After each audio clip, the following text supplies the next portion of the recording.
Right, it's Tuesday after bank holiday, so we are back on this one.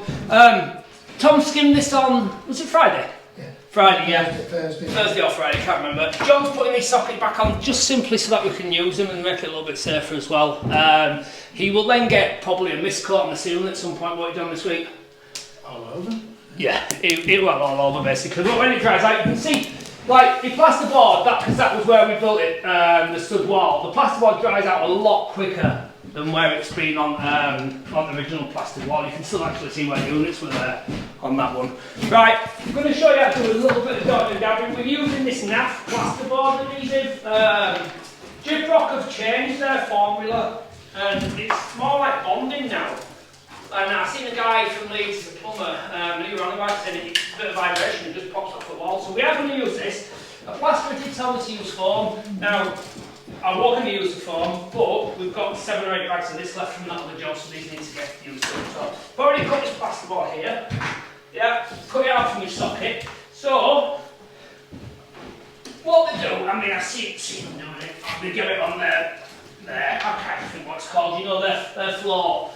And they put it on that way. Now, I know, this is back for the back, I suppose. I know this wall fits in there. Where's that church? Can you see that? Yeah? Up at the top, not yeah? See, so I'm going to put some extra blobs, 2 deep blobs up there, just to keep it, so I can get that distance on it. And what the reg is now, I believe, is that you have to have a full line of adhesive along the top and along the bottom and down the sides to stop, I think it's for fire protection, but I've just read the back of the bag and it says for air loss, but I'm sure it's a concern more about fire having a chilling effect and going straight up the back of the plasterboard. So I'm going to get this on.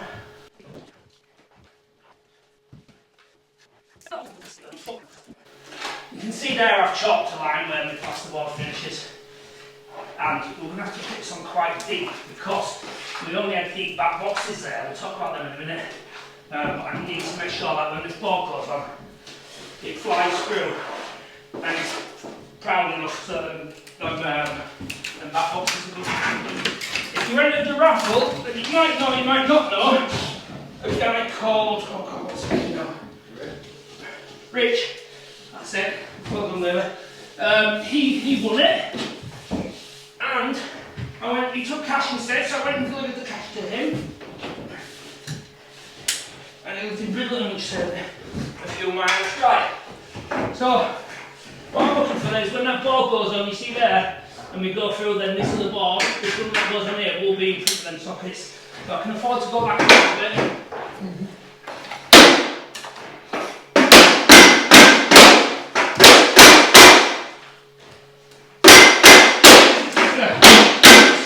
For dotting and dabbing. That's pretty good. With that. See that, David? Is there enough there? Go glass on. Yeah. See, it's near enough, and we'll just make sure that there. So that board there, when it runs through straight with that, it will be in front of them sockets. And what I'll do as well is, I just want a good join on the board, so I'm going to fill the gap with adhesive like that. And when I put my next board on, I'll have a good joint on them, we won't have no risk of boards cracking. So yeah, I'm probably going to give that foam a go, probably when we get upstairs and we've run out of board adhesive. See where chimney come out and some bricks missing. Especially up top there, I'm going to put like a big blob up there so that it gets it. The next one now, we will have all the tools and we will have the Ranger as well, which I'm going to drop that in now as well. So if you're interested in having to go on that raffle, this next one's going to be a big one. And of course, I may even have a cash alternative for you if you don't want the Ranger or the tools. This stuff goes absolutely rock hard once it's gone off the grate. So even big cavities like that, you can get them filled. Right. So,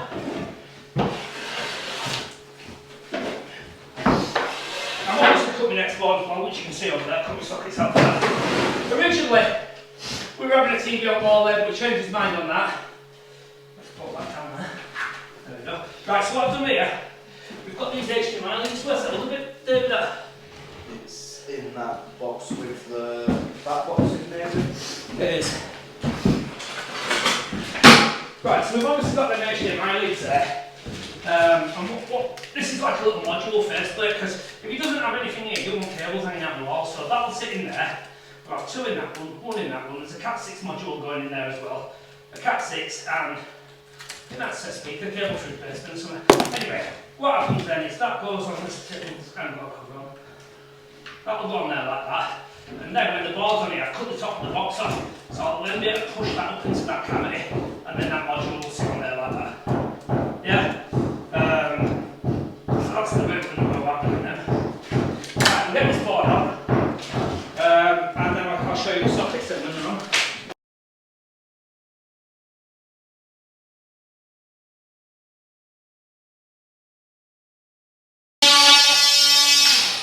Right, so a little bit out of my sockets there. That you well.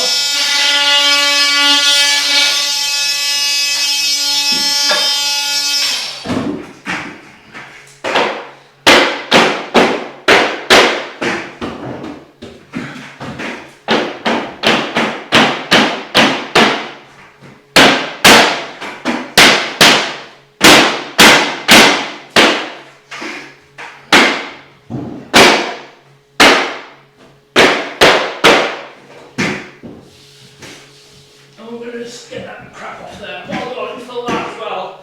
Now, and then when that goes off, which won't take long to be fair, that'll be absolutely solid. And of course I PVA'd the wall as well first. Patched up the wall, patched up the ceiling, and now I'm going to patch up the floor. What I've done, I've attached this 5x2 to the wall, and you can see there I put a DPC behind it. I've used Thunderbolts as what we've done. We've actually got them, we haven't got a drill bit long enough, so we've cut the end off them. They just drive into an 8mm hole with the sockets there, and they pull that to the wall, and that'll hold that nice and tight. So what I'm going to do is get some joist hangers there and span some timbers across to these timbers that are in here.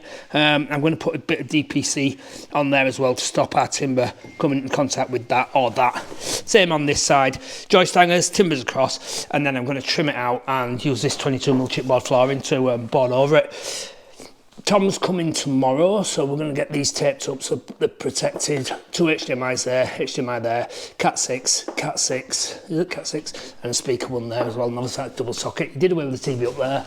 And up there on the roof there is where the projector will be. You can see David's PVA'd the walls already. It's literally a PVA with a bit of water mixing, and I've dropped a door frame in there as well because we want him to plaster up to it. Now, we lost that bit of plaster there. It should be fucking wet. We lost that bit of plaster work there, so I've dot and dabbed a piece on there for him.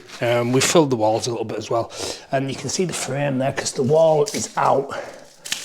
The frame is sticking out quite a lot there, so I'm going to see if you can bond that in quite a lot. But obviously I put my frame in dead plumb, you see. On this side here, that's all right. I'll get his 3mm skim on there, same down there.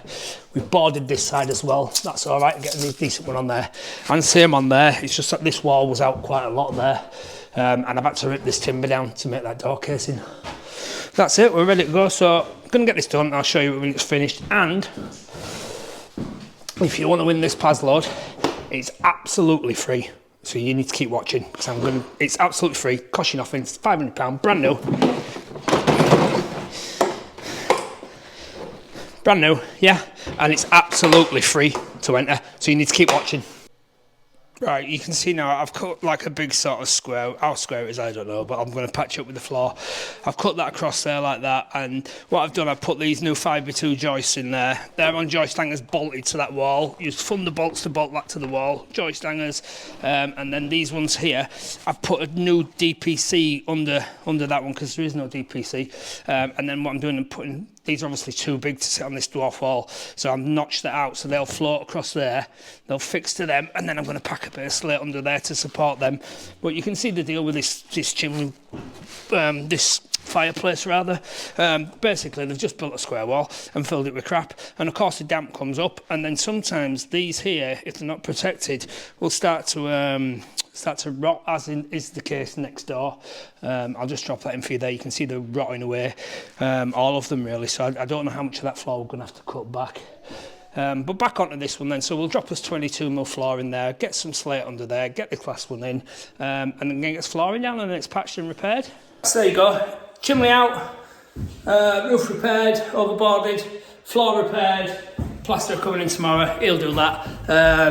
And we'll go and have a look at this another job I'm going to do next week now. Right, a quick drop back on this one. We're never going to get all finished because keep moving from job to job, but I guess we will get there in the end one day. Anyway, right, this gable end here, it was a garage door, it still is a garage door, and there was an opening there for bifolds. What's happening now is the pillar there is coming out. That garage door is obviously leaving because it's sat in the kitchen. That opening there, and we're going to have 6.5 metre sliders, I think, something like that, give or take, yeah. So there's a 7 metre box section steel going in there with a 8mm plate welded to the bottom to take the outside skin. So here's my problem. I'll turn the camera around so you can see. Right, here is the problem. I would have no qualms whatsoever of putting a couple of acros under that steel, a couple under that steel, a couple under that steel, prop them off the floor, get some strong boys on the outside skin, some strong boys on the inside skin, drop out the block work, get the steel up on a genie, pop it in, block it back up. Yeah, job's a good one. Here's the problem. The floor has been tiled with ceramic tiles and right up to the bloody edge there, so I can't get any, well, I can get props on, and this is what there's the problem. And so what do? Do I obviously clear this floor, you know what I mean? Do I get then like maybe like some gym matting, some hard dense rubber matting, put that down, stick a sheet of plywood on it, put a scaffold board in it, put my props on there and hope to God that the tiles don't break? Or in fact, there is no or, because that's what's going to have to happen, unless you guys can tell me another way of propping the inside and the outside without actually putting any weight on this whatsoever. Now, here's the other problem. Them 3 tiles are the only tiles left of this type in the country. So this full 90 square metres has been tiled. In them tiles, if they break, I don't know what's going to happen, but there is no option. The doors are coming a week on Monday, so next week we will be dropping this out. If any of you geniuses have got an idea, because, you know, I'm just a shed builder at the end of the day, I'm going to give it a go. Why not? I don't have any qualms at all, but it's just the fact that the ceramic tiles, that's my issue, so any advice would be appreciated.